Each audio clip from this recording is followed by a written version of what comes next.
Dallas is down 1-0, and we are ready to play ball here tonight. He leaves it for Porzingis. Fires a three, rattles one home. Oh, Porzingis. Doncic, another easy rim run. Boban, what a setup by Doncic. Boban is roaming free in the paint right now. Approaching the 5-minute mark. Ooh, long three. Porzingis rattles one home. Oh, how about the passing? Right setup, Porzingis. Luka Doncic, 28 points, 8 rebounds, 7 assists. Fellas, all I gotta say is real talk. We are still in the first round. These playoffs, more interesting than expected. We have series. We're talking 8-1 matchups, and these are legitimate series here. Stephen A. Smith, Max Kellerman, I'm Molly Karen Rose. Let's get right into it. Dallas handling business. The 21-year-old phenom, Luka Doncic and the Mavs, even the series against that killer Kawhi and the Clippers. Doncic posted impressive numbers, fellas. 28 points, 8 rebounds, 7 assists in just 28 minutes in a 127-114 win over the Clips. Oh, this series, like I said, when I came here, I'm in way better mood today, and we just got 3 left, and I think we can fight for it. I just think they're playing well, and honestly, they're playing better than us right now, and we have to pick our play up. This goes to show you the West is tough. AFC just beat the first seed yesterday. The West is tough. It's a tough conference. Any given night, any team, especially here, can win, and we full-on seen that. So it's no surprise. What you have to do is come ready to play, and tonight was their night. Max, it's no secret here. You've been riding with the Clippers since the jump. So I'm really interested to ask you this question. I mean, after what we saw last night, are you a little worried about this team? Bless you, Stephen. Not a little worried. I'm big time worried about the Clippers' health, Really? Stephen A. And they're in real trouble. They're in real trouble because except for the time that Porzingis was ejected in Game 1, and it was a bogus ejection, it's not just that the Mavs were outscoring. The Mavs have been the better team. The Mavs are better than the Clippers through the first 2 games, and it should be 2-0, I think, right now. And I picked the Clippers since the preseason. I haven't gotten off the bandwagon. They are in real trouble, and it's not even so much. Look, they missed Patrick Beverley last night. Paul George did not have a very good or clutch game as he did in Game 1. But I'm not even looking at bad Clippers right now. I'm looking at the Mavs. This is why, Stephen A., I said before these series started, I thought the Clippers had a tougher time in the first round than the Lakers. The Lakers also got outplayed.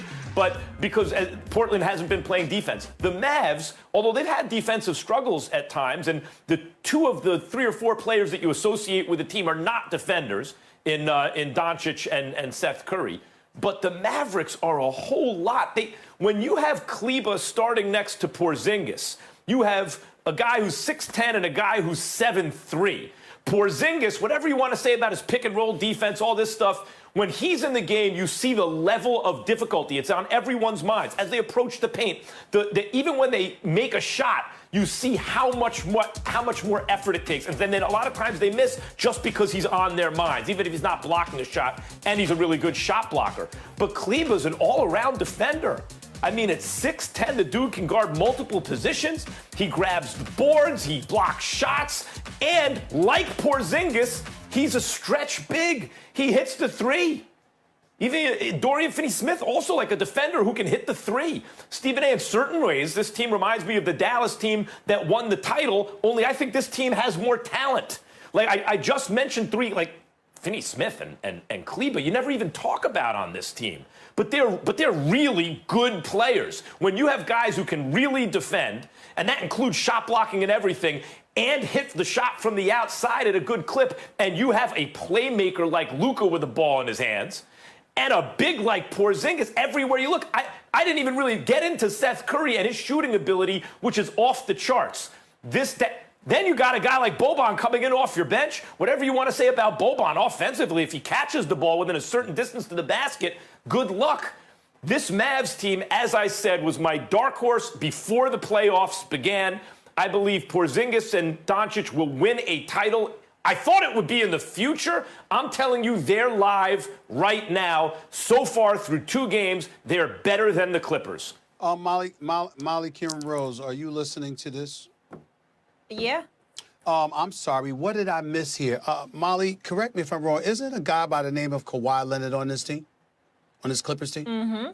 Is that not the guy that Max Kellerman said is the best player in the world? Just correct me if I'm wrong, Molly. I'm not speaking out of turn. Yeah, I think he said, ice in his veins or something like that. That's right, ice in his veins. Also, the Clippers, and he's not jumping off the. Hold on, no. Don't speak, Max. Zip it. We listen to you because I'm coming to you with something. So let me get this straight, Max Kellerman, Maximilian Kellerman. Oh, by the way, radio show. When's that radio show again, ESPN Radio? Because I want to make sure, because I'll be listening today because I want to hear your comments today too. 2 o'clock Eastern Time, 2 to 4 p.m. Eastern Time. 2 to 4 on ESPN Eastern. Radio. That's right. Yep. Okay, congratulations, Correct. by the way, again, by the way. Thank you very much. Max Kellerman. So let me get this straight. You get to make excuses for the Clippers and how they're in trouble, but none of us get to do that when the Clippers have their team fully intact, but LeBron James is without his primary perimeter defender and Avery Bradley, his primary on-ball defender. Rondo's been out too. According to you, Max, excuse me, you don't want to hear any excuses for the Lakers, and you already got one for the Clippers after one game. Did you just hear what I said? You said I said Patrick Beverly was out. That's their perimeter defender, but I'm not making excuses. I'm saying through 2 games, the Mavericks are better than the Clippers. Listen, it doesn't matter. No excuses? It's 2 games. It's 2 games. You did say you're not jumping off the bandwagon, but you said I'm very, very, very worried. But when we said that, no excuses. But you get to be worried with excuses. Shut up. Here's the deal. There's nothing to worry about. The Dallas Mavericks can ball. We know it. We know Luka and Porzingis are going to win a championship. You're absolutely right about that. Nobody disagreed with that. We understand they're a dynamic duo. They can do some things, and the better Porzingis gets, we know what they're capable of because Luka's no joke. But I'm not worried about them against the Clippers. I'm not worried about the Clippers, rather, against them. I think Kawhi Leonard, who dropped 35 last night, is going to continue to be Kawhi. I think Paul George will not be this bad as the season progresses, as the series progresses. 4 for 17 shooting, 2 for 10 from three-point range. I do understand that other guys are on the team as well. But this is Kawhi Leonard and Paul George's team. Paul George is a star in this league. Paul George message to PG. You cannot play like this in the playoffs. You can't do it. You just can't. You do it, the Los Angeles Clippers are not going to win the chip. They're not going to even make the Western Conference Finals. And we all predict they're going to make the Western Conference Finals. When we look at Dallas and what they bring to the table, no argument there. Completely agree with you, Max. No biggie. But I'm not surprised by that. Rick Carlisle is an exceptional coach. He handed the ball to Luka Doncic midway through last season. He recognized that it was a huge mistake, like he said, like he told me, to wait as long as he did. He became smarter.